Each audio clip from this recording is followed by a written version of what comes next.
Election important होता है, चाहे वो छोटा इलेक्शन हो बड़ा इलेक्शन हो, हर इलेक्शन इम्पोर्टेंट होता है।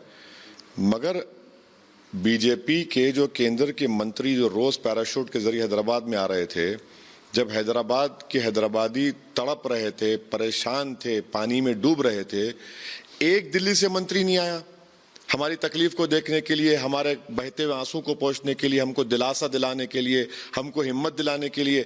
आज म्युनिसिपल इलेक्शन आ गया तो एक के बाद एक गृह मंत्री भी आ गए।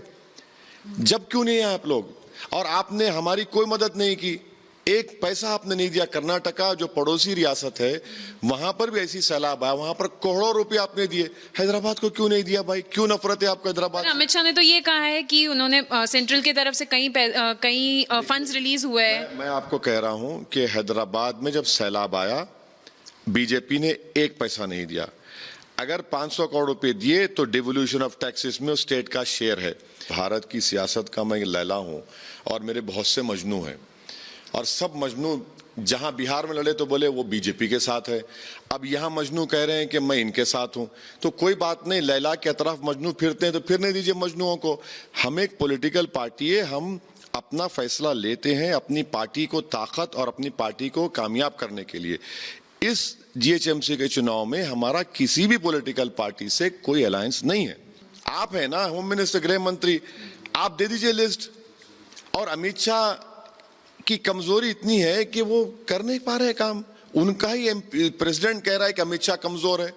इतने हजार हैं तो भाई 1000 नाम बता दीजिए हमको वोटर लिस्ट में। ईसीआई तैयार करता है ना, state election commission voter list तैयार करता है।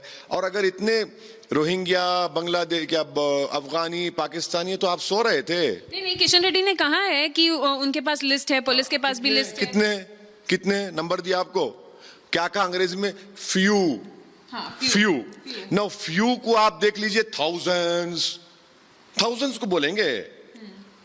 यही तो हम कह रहे हैं कि एक किशन रेड्डी अपने ही स्टेट प्रेसिडेंट को कॉन्ट्रडिक्ट कर रहा है, एक प्रेसिडेंट किशन रेड्डी को कमजोर दिखा रहा है, अमित शाह कमजोर दिखा रहा है। तो बीजेपी में खुद झगड़ा है।